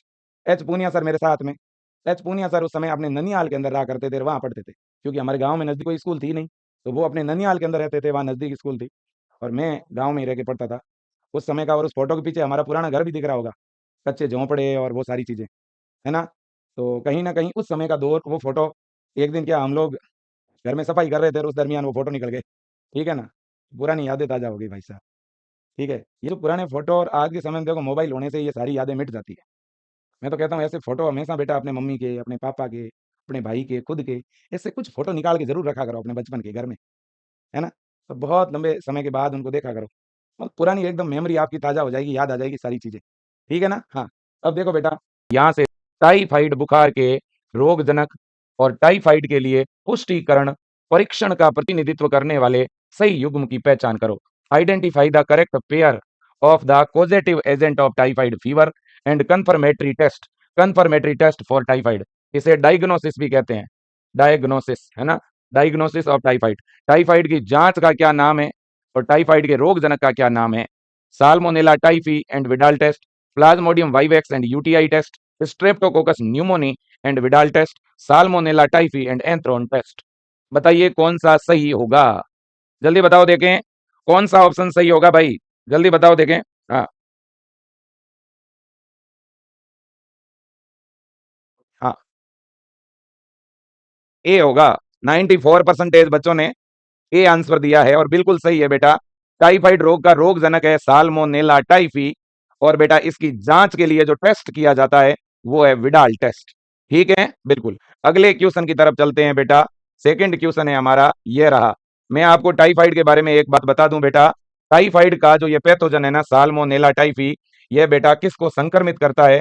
याद रख लेना, ये हमारे स्टोमक को संक्रमित करता है, हमारे आंत को प्रभावित करता है, आंत और आमाशय, ध्यान रख लेना, हमारे आंत को और आमाशय को प्रभावित करता है। ये बात याद रख लोगे ना, एक तो हमारा स्टोमक इफेक्ट होगा और दूसरा इंटेस्टाइन इफेक्ट होगी। ठीक है ना बेटा? बिल्कुल। कौन भाई? साल्मोनेला। हाँ, सेकंड क्वेश्चन की तरफ चल रहे हैं। रोग जनक और रोग का सही मिलान कीजिए। Give the correct matching for positive agent and disease. बेटा इधर होना चाहिए रोग जनक, इस लाइन में पैथोजन होना चाहिए, सामने की तरफ इधर डिजीज होनी चाहिए। तो मिलान करो, देखें पैथोजन है ना, तो यहां लिखा हुआ है एनाफ्लीज और मलेरिया, एनाफ्लीज और एनाफ्लीज से होता है मलेरिया। फिर लिखा है लेसमानिया और इससे होता है स्लीपिंग सिकनेस, निंद्रा रोग। फिर लिखा है ग्लोसिना और इससे होता है काला आजार। फिर लिखा है वुचेरेरिया और सामने लिखा है फाइलेरिया। अब आपको बताना है कौन सा सही है। पैथोजन, इस लाइन में पैथोजन होना चाहिए, इस लाइन में डिजीज होनी चाहिए। बताओ देखें कौन कौन सही जवाब दे रहा है, देखें। हाँ, पीयूष, अनामिका, लोचन, त्रिभुवन, हाँ कुणाल, बहुत बढ़िया, अभिमन्यु, नीरज, अशोक, हाँ ममता, शिखा। हाँ जी जल्दी बताइए, देखें, बहुत खूब, बहुत बढ़िया बेटा। हाँ जी, मुझे परसेंटेज दिख रहे हैं सामने, 83, 83% बच्चों ने जवाब दिया है। वाह, क्या बात है मेरे मित्रों, कितना गलत आंसर दिए हो आप। गुरुजी क्या बात कर रहे हो, ऐसे कैसे गलत बोल दिया आपने? हम सबको एक ही झटके में आपने गलत कर दिया, ऐसे होता है का? मजाक कर रहे हो ना गुरुजी? अरे बच्चों, ओ बच्चों, जो आंसर सही दिख रहा है वो है नहीं, इसी को कहते हैं दिमाग लगा के आंसर दो, है ना? हाँ, कुछ लोग कहते हैं ना, अरे भाई दिल से सोच, दिल से, या दिल से मत सोचो, या दिमाग से सोच भाई। दिमाग से आंसर, एक बच्चे ने कहा सर मैंने दिल से आंसर दिया था इसलिए दिया, अगर मैं दिमाग से आंसर देता तो इसका डी होता। क्या बात कर रहे हो, क्या बात कर रहे हो, इसका डी होगा का? हाँ विजय सर, क्यों झूठ मूठ बोल रहे हो? डी थोड़ी होगा गुरुजी, डी कैसे होगा? ए होगा ना। ऊपर क्या लिखा हुआ है? रोगाणु और रोग। क्या एनाफ्लीज रोगाणु है क्या? अरे भाई मेरे, एनाफ्लीज तो वाहक है, वेक्टर है, ऊपर वेक्टर थोड़ी लिखा हुआ है, रोग वाहक थोड़ी लिखा हुआ है, समझो आप। ये तो वाहक है मलेरिया का, और वो भी एनाफ्लीज वाहक नहीं होता, मादा एनाफ्लीज होता है। ये तो वेक्टर है, एनाफ्लीज तो वेक्टर है। कभी एनाफ्लीज से मलेरिया थोड़ी ना होता भाई, मलेरिया तो प्लाज्मोडियम से होता है। अगर यहाँ प्लाज्मोडियम लिखा होता ना और सामने मलेरिया होता तो ये सही मानते हम। बात समझ में आ रही कि नहीं आ रही है? ये वाहक है बेटा, ये जो एनाफ्लीज है ये वेक्टर है, वेक्टर। और इन्होंने पूछा है पॉजिटिव एजेंट यानी पैथोजन, तो ये पैथोजन थोड़ी है, एनाफ्लीज पैथोजन नहीं है, इसलिए ये हो नहीं सकता। और ये तो सीधा क्वेश्चन ही गलत कर दिया इन्होंने, यहाँ तो ऑप्शन ही गलत कर दिया इन्होंने। अब इधर आओ, अब यहां देखो, वुचेरेरिया, वुचेरेरिया ब्रैंकोप्टाई और वुचेरेरिया मेलाई, ये बिल्कुल पैथोजन है, ये बिल्कुल रोगजनक है ना? और इस वुचेरेरिया से फाइलेरियसिस होता है, फाइलेरियसिस का दूसरा नाम एलिफेंटेसिस है, इसको हाथी पांव भी कहते हैं। और यही सही है, ऑप्शन डी सही है। बताओ अब किस किस को रियलाइज हो गया? बताओ किस किस ने दिल से आंसर दिया, किस किस ने दिमाग से आंसर दिया, बताना तो। हाँ, इसका मतलब कई बार आंसर आपको दिख रहा है कि ये हो सकता है, फिर भी गलती कर सकते हो। इसी को बोलते हैं समझदारी मेरे प्यारे विजियंस। कोई भी क्वेश्चन को 2 बार पढ़ो और उसे हमेशा ऑप्शन डी तक पढ़ा करो, जल्दबाजी में फैसला नहीं लेना है आप लोगों को, है ना? ऐसे आते हुए क्वेश्चन गलत कर दोगे और फिर एग्जाम हॉल से बाहर आके कहो अरे यार, अरे सर ये तो आ रहा था, सच में हुआ यूं था कि मुझे लगा यार इतना क्या आसान दे दिया, मैंने ठट, है ना, सीधा ये करके आ गया। यूं नहीं करना भाई, ठक से आंसर थोड़ी देना, ठक से वापिस आ जाऊंगा। हाँ सर, मैंने तो जवाब किडनी से दिया था, अब तेरी मैं किडनी निकाल लूंगा भाई, सोच ले। हैं? हाँ। चलो चलो कोई बात नहीं, गलती हो जाती है। मेरा कहने का सिर्फ मतलब इतना ही है, इस क्वेश्चन से आपको सीखना है कि फ्यूचर में क्वेश्चन को पढ़ें कि क्वेश्चन में क्या पूछा। रोग वाले प्रश्नों में ऐसे प्रश्न आते हैं, बस आपको ध्यान ये रखना है कि उसने रोग जनक लिखा है कि रोग वाहक लिखा है, थोड़ा इस बात का ध्यान रखना, है ना बेटा? रोग जनक अलग चीज है और रोग वाहक अलग है, ये तो आपको पता ही है ना? पैथोजन जिसको अपन पॉजिटिव एजेंट भी कहते हैं, है ना, पैथोजन अलग होता है और वेक्टर अलग होता है ना? थोड़ा ध्यान रखना है। ये एनाफ्लीज है, ये एडीज मच्छर है, ये क्यूलेक्स मच्छर है, ये हाउस फ्लाई है, ये सारे वाहक है बेटा, ध्यान रखो। ये एनाफ्लीज भी क्या है? वाहक है। ये एडीज मच्छर भी क्या है? वाहक है। ये क्यूलेक्स भी क्या है? वाहक है। ये घरेलू मक्खी भी क्या है? वाहक है। ये जो आपको दिख रहे हैं ये सारे वेक्टर है बेटा, ये खुद कभी बीमारी नहीं फैलाते, ध्यान रखो। ना तो एनाफ्लीज से कभी कोई रोग होगा, ना ही बेटा इस एडीज से कभी कोई बीमारी होगी, ना ही ये क्यूलेक्स कभी आपको बीमार कर सकता है, ना ही ये हाउस फ्लाई आपको कभी बीमार कर सकती है ना? याद रख लोगे ना? ये सारे के सारे वेक्टर है, ये रोग उत्पन्न नहीं करते, रोगाणु को ट्रांसफर करते हैं। ये क्या करते हैं? Transfer of pathogen. ये रोग जनक को परिवहन करने का काम करते हैं, रोगाणु को लाने ले जाने का काम करते हैं बेटा। अगला क्वेश्चन है क्वेश्चन नंबर 3। देखिए, colostrum the yellowish fluid secreted by mother during the initial day of lactation is very essential to impart immunity to the newborn infant because it contain। बताओ देखें क्या लिखा है इन्होंने। इन्होंने कहा है कि कोलेस्ट्रम, जिसको खीस भी कहते हैं, ये पीला तरल पदार्थ है जो स्तनपान के शुरुआती दिनों में मां के द्वारा स्रावित होता है। नवजात शिशु को प्रतिरक्षा प्रदान करने के लिए बहुत जरूरी है, क्योंकि इसमें होता है, इसमें क्या होता है बताओ, इस कोलेस्ट्रम में क्या होता है भाई? ये फर्स्ट मदर मिल्क है जो बच्चे को पिलाया जाता है और ये बच्चे के लिए बहुत जरूरी है ना। तो इसमें होता क्या है? इम्यूनोग्लोब्युलिन ए, इसको आईजीए भी बोलते हैं बेटा। इसके बाद है नेचुरल किलर सेल, प्राकृतिक मारक कोशिका, मोनोसाइट, मैक्रोफेज। बताओ कौन सा सही होगा? हाँ, रोहिणी, कृति, हफ्जा, प्रियंका, श्रेया, नेहा, नैन्सी, बहुत बढ़िया, अतुल, रंजना, मुकुल, सृष्टि, बहुत बढ़िया, रुचि, विकास। हाँ, बहुत ही बढ़िया बेटा, आईजीए होगा। सुनो बच्चों, बिल्कुल आईजीए होगा। यहां पर भी एक बात आपको बता देना चाहता हूं बेटा, आप ध्यान से सुन लेना। एंटीबॉडी, एंटीबॉडी जो होती है ना बेटा, एंटीबॉडी जिसको अपन प्रतिरक्षी बोलते हैं, प्रतिरक्षी, लेकिन प के नीचे र जरूर रखना, नहीं तो प्रतिरक्षी की जगह क्या हो जाएगा सीधा ही, हाँ गड़बड़ हो जाएंगी। ये हिंदी है। अब देखो, और 5 प्रकार की मेरे दोस्तों प्रतिरक्षी होती है। एक एंटीबॉडी को आईजीजी बोलते हैं, दूसरी को ए, तीसरी को एम, तीसरी को एम, चौथी को डी और पांचवी को ई। गेम दे, GAMD, गेम दे, है ना। तो आईजीजी, आईजीए, आईजीएम, आईजीडी और आईजीई, 5 प्रकार की एंटीबॉडी होती है। इन 5 में से जो ये आईजीए है ना बेटा, ये मदर के मिल्क में पाई जाती है, और माँ का जो पहला दूध होता है उसे कोलेस्ट्रम बोलते हैं, ध्यान रखना। कुछ लोग इसे कोलेस्ट्रोल समझ लेते हैं। बेटा कोलेस्ट्रोल तो एक तरह की लिपिड है, ध्यान रखो आप। कोलेस्ट्रोल तो किसको बोलते हैं? लिपिड को, है ना, हमेशा ध्यान रखो। एक होता है कोलेस्ट्रोल, है ना, और एक है ये कोलोस्ट्रम। ये दोनों अलग चीज है बेटा, कोलेस्ट्रम और एक है कोलेस्ट्रोल। बताओ दोनों एक ही है क्या? बिल्कुल भी एक नहीं है बेटा, है ना। ये कोलेस्ट्रम जो है ना, ये तो फर्स्ट मदर मिल्क है बेटा, फर्स्ट मदर मिल्क, माँ का पहला दुग्ध, है ना, याद रखना। और इसमें होता है आईजीए, आईजीए के नाम से एंटीबॉडी होती है, यहां पे ध्यान रखना आप, ठीक है ना बेटा। और ये कोलेस्ट्रॉल तो एक तरह की लिपिड है, ये तो वसा का व्युत्पन्न है, ठीक है कि नहीं बेटा। तो इन चीजों को इसलिए बता रहा हूं कंपेयर करके, ताकि आपको पता चले कि ये दोनों चीजें अलग है, इनका नजदीक नजदीक कोई वास्ता नहीं है कि नहीं? बिल्कुल। चलो जी, आगे चलते हैं अगले क्वेश्चन की तरफ। अगला जो क्वेश्चन है वो ये रहा, MALT। सारे बच्चे इसका फुल फॉर्म बताओ चलो। MALT, मानव शरीर में लस्सी का उत्तक का लगभग प्रतिशत होता है। MALT एक स्पेशल प्रकार का टिश्यू है। ये हमारे शरीर के अंदर कुल लस्सी का उत्तक का कितना भाग बनाता है? हमारे शरीर में लस्सी का उत्तक होते हैं बेटा, लिम्फोइड टिश्यू, जो अपने इम्यून सिस्टम को बनाते हैं, जो अपने को प्रतिरक्षा देते हैं। आपने नाम सुना होगा, अपेंडिक्स, पेयर, पेचेज, लिम्फ नोड, है ना, टॉन्सिल, ये सारे लिम्फोइड टिश्यू है। इन लिम्फोइड टिश्यू का एक बहुत बड़ा भाग है जिसको अपन MALT बोलते हैं। ये MALT कितने प्रतिशत भाग बनाता है लिम्फोइड टिश्यू का? MALT consist about days percentage of lymphoid tissue in human body. बताओ देखें, 20, 70, 10 या 50? हाँ, याद रखो, mucus associate lymphoid tissue, very good बेटा, बिल्कुल सही कह रहे हो। MALT इसका फुल फॉर्म होगा mucus associate lymphoid tissue, mucus associate lymphoid tissue, ध्यान रख लेना, म्यूकस एसोसिएट लिम्फोइड टिश्यू बेटा।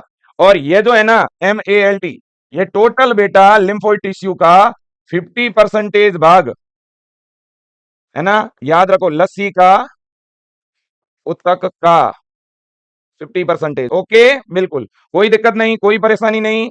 ये टिश्यू आपको मिलेगा कहां पे बता सकते हो? हमारे शरीर का कौन सा भाग है जहां पर आपको MALT मिलेगा? Mucus associate lymphoid tissue. अरे भाई मेरे, हमारी जो आहार नाल है ना, हमारी ये गैस्ट्रो इंटेस्टाइनल ट्रैक्ट है ना, हमारी इस पूरी की पूरी आहार नाल के अंदर इस तरह के लिम्फ नोड होते हैं, लस्सी की गठें पाई जाती है बेटा, और इनके ऊपर बहुत बड़ी मात्रा में म्यूकस होता है कि नहीं होता है?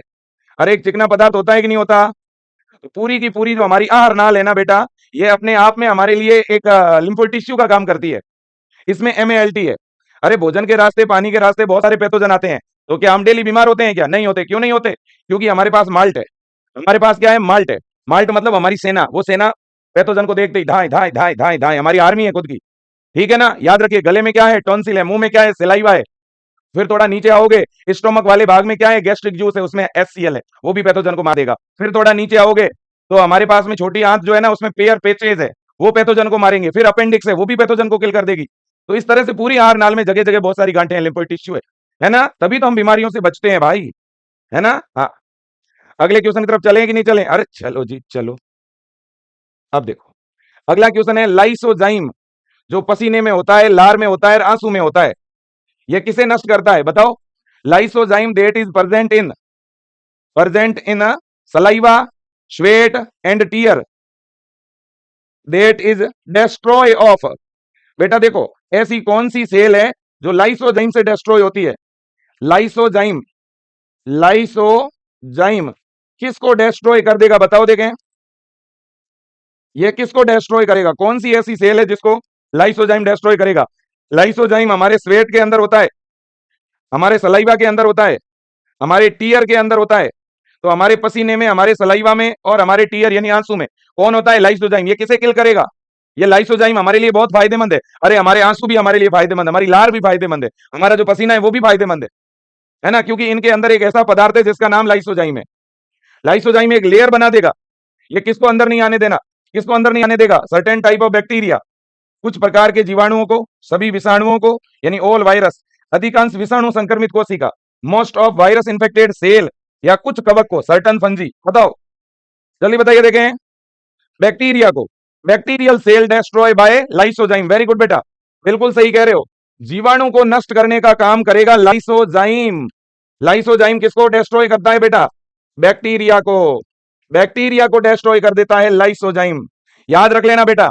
अरे अब जैसे पसीना निकलेगा तो बैक्टीरिया कोई भी स्किन के रास्ते बॉडी में नहीं आ सकता। आंखों से आंसू निकलेंगे तो आंख के रास्ते कोई बैक्टीरिया अंदर नहीं आ सकता। मुंह में लार है तो मुंह के रास्ते कोई बैक्टीरिया अंदर नहीं जाता, जाता भी होगा लेकिन फिर भी कम। अब एक बच्चा कहेगा विजय सर ये तो बढ़िया बात बता दी, हम बचपन बचपन में जो है मम्मी से जिद करते थे, पैसे मांगते थे, वो नहीं देती थी, हम रोते थे, तभी तो हम बचपन में बीमार कम होते थे। आजकल हम ज्यादा बीमार होने लगते। वापिस शुरू कर दें क्या रोने वाला काम? करके देखो। हाँ, मम्मी से मांग के देखो पैसे, है ना? हाँ, पैसे कम घुस से ज्यादा पड़ेंगे कि अच्छा तू अब इतना छोटा हो गया है, रो रहा है। लेकिन हाँ, हमारे आंसू भाई बड़ी काम की चीज है ना? थोड़ा छोटी उम्र में रो देते थे, 50 रुपए आ गए, थोड़ा और रो, 20 आ गए, 5 आ गए, 10 आ गए। मतलब कि आंखों की हर एक बूंद जो है वो कीमती है। बताओ आप, है ना? हाँ, बंदा एक आंख से रोता था, दूसरी आंख से देखता था कि मम्मी पर्स से ला रही है कि नहीं ला रही। ला रही है तो ठीक, नहीं ला रही तो और जोर से रोते थे, है ना? हाँ, और अब लगने लगा हाँ लेके तो आ रही है, थोड़ा स्पीड कम कर देते हैं, है ना? कहीं ऐसा ना हो कि वापस ना रख दे, है ना? बचपन में जब आप छोटे थे पूछना आपकी माता जी से, ठीक है ना? पक्का जिद किया करते थे आप। ये सबसे बढ़िया तरीका है भाई, है ना? हाँ, अब देखो अगले क्वेश्चन की तरफ चलते हैं। हाँ, अगला जो क्वेश्चन है बेटा, इंटरफेरॉन किसके जवाब में संश्लेषित होते हैं? Interferon are synthesize in response to. बताओ देखिए किसके रेस्पॉन्स में इंटरफेरॉन सिंथेसाइज होंगे? माइकोप्लाज्मा के, बैक्टीरिया के, वायरस के, या फंजाई के? बेटा किसको काउंटर करने के लिए इंटरफेरॉन बनता है? बताओ देखें, आपको पता होना चाहिए। जैसे हमारे पास में सलाइवा है, टीयर है, पसीना है यानी स्वेट है, ये तो बेटा बैक्टीरिया को नष्ट करने का काम करते हैं, है ना? बैक्टीरियल जो सेल है ना उसको डिस्ट्रॉय कर देते हैं, क्योंकि इनके अंदर होता है लाइसोजाइम, है ना? बिल्कुल जी, ध्यान रखिएगा। ऐसे ही हमारे शरीर में इंटरफेरॉन नाम का एक और पदार्थ बनता है, ये किसको डिस्ट्रॉय करता है? बताओ। हाँ, वायरस। वेरी गुड बेटा, 76% बच्चों का जवाब बिल्कुल सही है, वायरस। बहुत ही बढ़िया। और एक बात बता दूं बेटा, जब हमारे शरीर में वायरस की एंट्री होती है ना, मान लो ये एक वायरस है बेटा, ये एक मान लो वायरस है, ठीक है? ये है भाई साहब वायरस, ठीक है? अब ये वायरस कह रहा है कि विजय सर को संक्रमित करूंगा। अब ये वायरस जो है हमारी ये कोशिका है बेटा, इन कोशिकाओं को संक्रमित करने के लिए रवाना हो चुका है ना? हाँ, और जैसे ही भाई साहब वायरस यहाँ पे आया हमारी कोशिका के अंदर, मान लो इसमें एंटर कर लिया, तो हमारी ये जो कोशिका है ना, ये जोर जोर से चिल्लाएगी, सुनती हो, अरे वायरस आया है, हमें तो संक्रमित कर दिया, लेकिन तुम हमारे जो अड़ोसी पड़ोसी हो ना, तुम सावधान हो जाओ। मान लो किसी के घर में चोरी होती है, चोर आता है, तो घर वाले क्या कहते हैं? आओ बैठो, चाय पियो, है, हाँ, चपाती बनाते हैं, खाना वाना खा के ही जाना। ऐसा करते हैं क्या? अरे नहीं। अगर कोई आ गया ऐसा आदमी और घर वालों को पता चल गया तो क्या करेंगे? चिल्लाएंगे जोर से चिल्लाएंगे तो अड़ोस पड़ोस में सबको पता चल जाएगा, है ना? हाँ, सबको पता चल गया, सारे अलर्ट हो गए। इसलिए केवल एक ही घर में चोरी हुई, ठीक है कि नहीं? ऐसे ही भाई साहब, जब एक कोशिका में वायरस आता है तो वो कोशिका इंटरफेरोन बना देती है। इस इंटरफेरोन की वजह से सारी अड़ोसी पड़ोसी कोशिकाएं अलर्ट हो जाती है, इसलिए इन पड़ोसी कोशिकाओं में वायरस का संक्रमण नहीं होता। तो हमारे शरीर की एक वायरस संक्रमित कोशिका, है ना, खुद तो संक्रमित हो ही रही है लेकिन पड़ोसी को बचा गई, है ना? हाँ, लेकिन दुनिया में उल्टा सिस्टम है। हमारी बेचारी कोशिका कितनी समझदार है, खुद तो मर रही है लेकिन औरों को बचा के चली गई, है ना? खुद बेचारी, खुद की डेथ हो रही है, फिर भी चिल्ला रही है, अरे तू सावधान हो जा, वायरस आ गया, तू सावधान हो जा, वायरस आ गया। इंटरफेरोन बना दिया बहुत सारा, वो इंटरफेरोन इन सब कोशिकाओं को अलर्ट करता है। तो ये एक कोशिका में तो वायरस का इन्फेक्शन हुआ, इनमें नहीं हुआ, है ना? ये हमारे शरीर की एक तरह की इनेट इम्यूनिटी, इसे बोलते हैं साइटोकाइन बैरियर। ये इंटरफेरोन हमें साइटोकाइन बैरियर देते हैं, साइटोकाइन, साइटोकाइन बैरियर। लेकिन आज की दुनिया कैसी है? हम तो डूबे सनम, तुम्हें भी ले डूबेंगे, ठीक है ना? होता है ना ऐसा? एक बंदा भाई साहब अगर गिर रहा है ना, वो दूसरे की टांग की खींचेगा। उसे पता है हम डूब रहे हैं, उसे पता है कि भाई साहब मैं नहीं पढ़ रहा हूं, लेकिन मैं दूसरे को भी नहीं पढ़ने दूंगा। ऐसा बहुत देखा है मैंने, ठीक है ना? कुछ कुछ ऐसे लोग होते हैं बेटा, आपने अक्सर देखा होगा, अक्सर सुना भी होगा कि वो बंदा अकेला पढ़ नहीं रहा, उसे उसे उसे मतलब वो पढ़ना ही नहीं चाहता, वो क्या करेगा? दोस्त के कमरे जाएगा, अरे यार आज मन नहीं लग रहा पढ़ने। अब बेचारे उसका तो मन लग रहा है, दूसरे वाला पढ़ रहा है, किताबें चाट रहा है, उसे पता है भाई मेरे मम्मी पापा बड़ी मेहनत करके पैसे देते हैं पढ़ने के, है ना? लेकिन दूसरे वाला आज पढ़ने का मन नहीं, चलो ना घूम के आते हैं, है ना? हाँ, ऐसा इस दुनिया में बहुत है ना? हाँ जी। लेकिन मेरे दोस्तों, आप ही वो लोग हो जो पढ़ भी रहे हो, आप पढ़ रहे हो तो आपके और दोस्त प्रेरित भी हो रहे हैं। मैं चाहता हूँ ये हो सिस्टम, जिसमें हम भी पढ़ें और भी पढ़ें। कभी किसी से ईर्ष्या मत करो, कोई जलन नहीं होनी चाहिए हमें किसी से, कोई ईर्ष्या नहीं, है ना? हाँ, हमेशा हम आगे बढ़े और हम हमें देख के और भी लोग आगे बढ़ें। लेकिन अगर कोई आदमी आपसे ईर्ष्या रखता है तो रखने दो, ठीक है ना? लेकिन आपको नहीं, ठीक है ना? बिल्कुल, बिल्कुल, बिल्कुल। अगले क्वेश्चन की तरफ चलते हैं। हाँ, अगला क्वेश्चन है बेटा, हमारे शरीर में एंटीबॉडी जटिल है, मतलब एंटीबॉडी क्या है? Antibody in our body are complex of, मतलब कि एंटीबॉडी किसका बना होता है? Antibody is made up of, बताओ, ग्लाइकोप्रोटीन है क्या? लिपोप्रोटीन है क्या?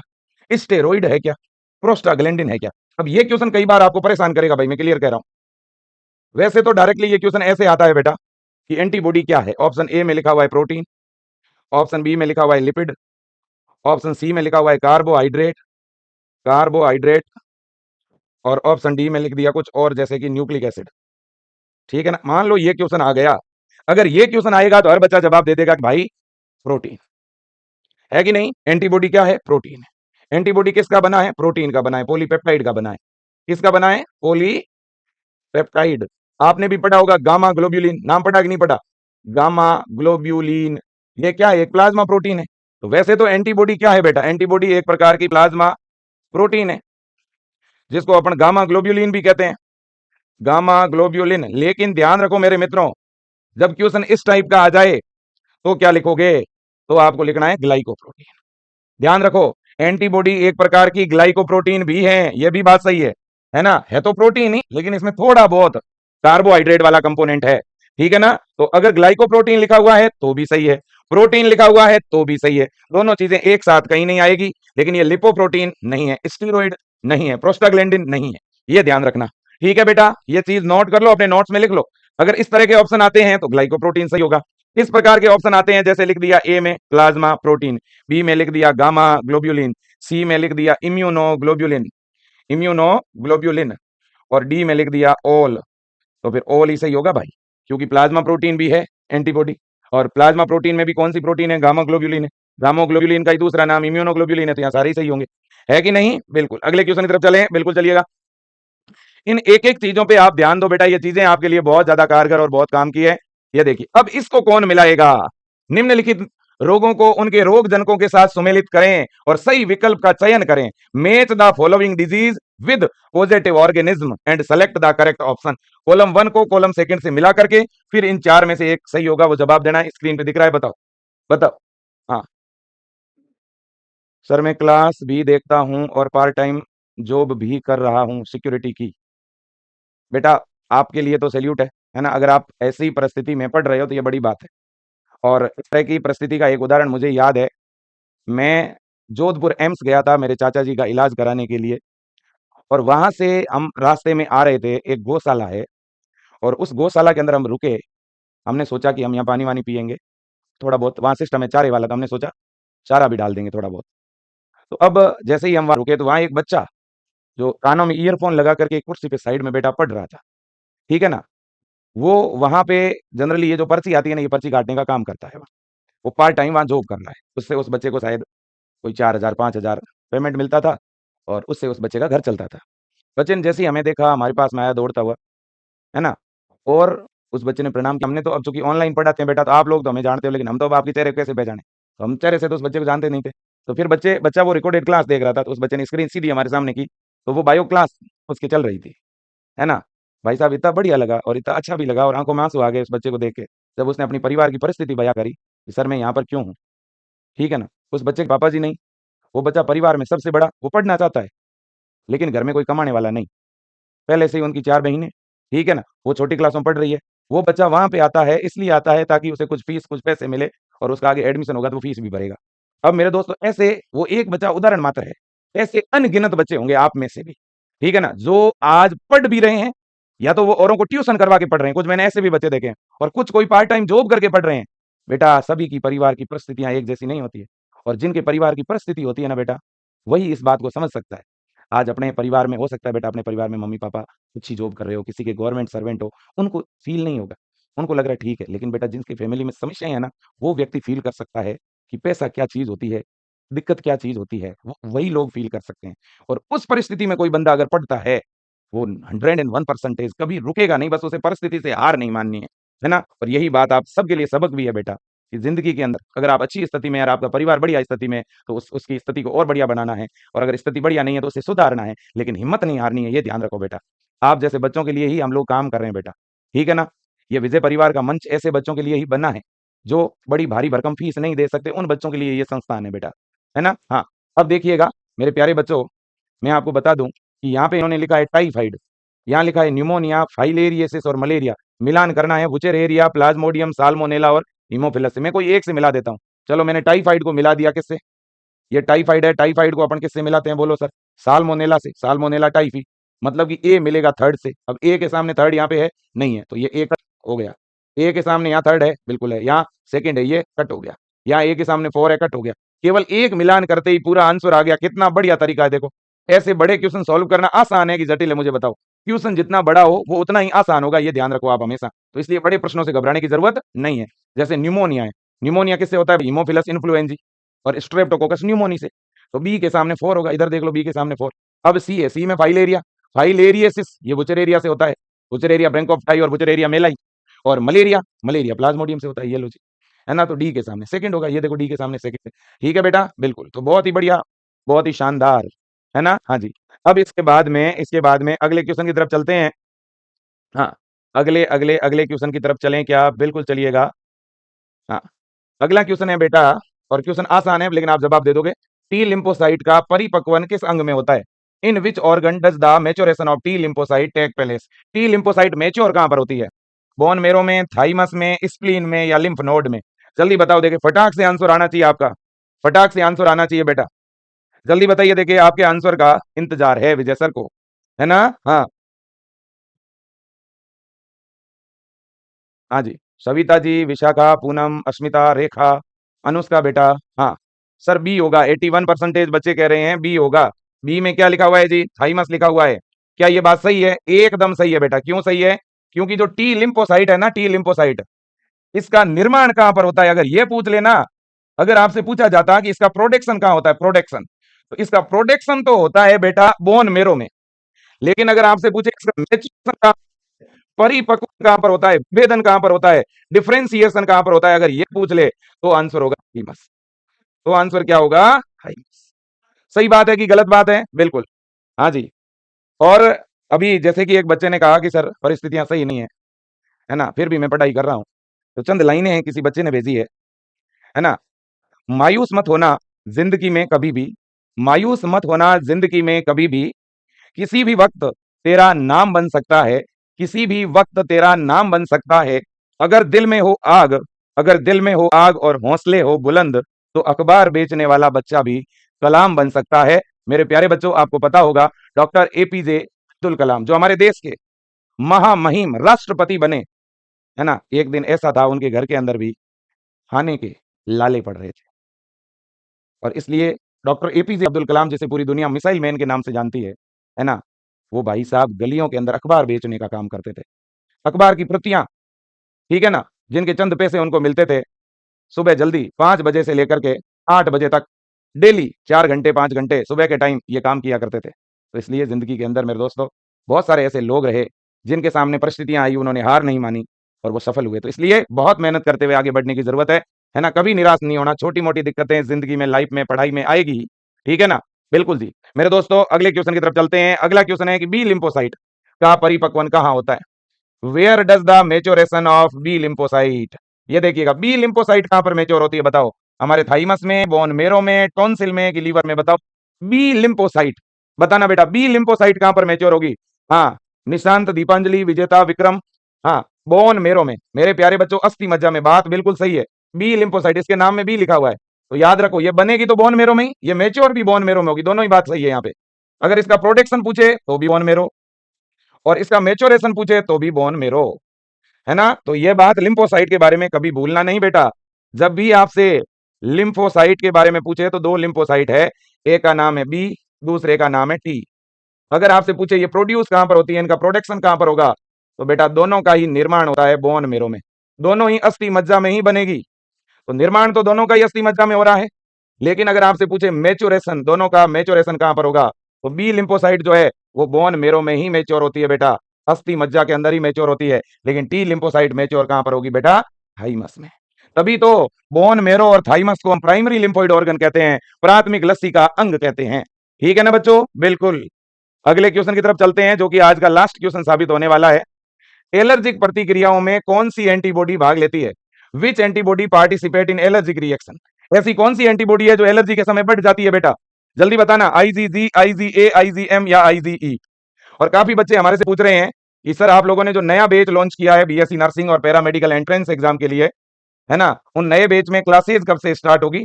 वैसे तो नए बैच के क्लासेज का शेड्यूल हम कल या परसों जारी करेंगे, फिर भी अप्रोक्स आप डेट मान के चलो, मंडे 12 जनवरी से, 12 जनवरी से जो नए बैच है हमारे, उनमें हम क्लासें स्टार्ट करेंगे। तो मेरे दोस्तों, और अभी विजय एजुकेशन के जो न्यू बैच है 3.0 के नाम से जो लॉन्च हुए हैं, उन सभी बैचों में बेटा अभी ऑफर चल रहा है। और आप सब बच्चों ने कल एक बहुत ही बड़ा ऑफर जो है विजय एजुकेशन ऐप में दिया है। 590 रुपए में अब बैच मिल रहे हैं। तो कोई भी आपका साथी, मित्र, क्लासमेट हो तो उनको बता देना, ऑफर कल समाप्त हो जाएगा भाई। आज और कल 2 दिन का मौका है, इसलिए मैं इसमें ज्यादा वीडियो नहीं बनाऊंगा, क्योंकि भाई गड़बड़ हो रही है, ये ऑफर नहीं है, ये तो अपने आप में बहुत बड़ी बात हो गई, है ना? इतनी कम फीस है, इतनी कम फीस है, ठीक है ना? हाँ, अब देखिएगा बेटा, इन्होंने कहा कि एलर्जी, एलर्जी को आप इलर्जी पढ़ो, इलर्जी, एलर्जी नहीं इलर्जी, है ना? ऐसे पढ़ो और इससे याद हो जाए आईजीई। ई से इलर्जी, ई से क्या भाई? इलर्जी। अरे एलर्जी को इलर्जी पढ़ लोगे तो क्या हो जाएगा भाई, ठीक है? हाँ, तो आज इतने ही क्वेश्चन लेके तो विजेता की घोषणा कर लेते हैं, है ना? हाँ जी, विजेता कौन है? पहले तो मैं कहूं विजेता ऑल आर, जितने भी हमारे विजियंस है वो सभी विजेता है। मेरे नजरों में सभी विनर है, सभी विजेता है आप सब लोग, ठीक है ना? हाँ,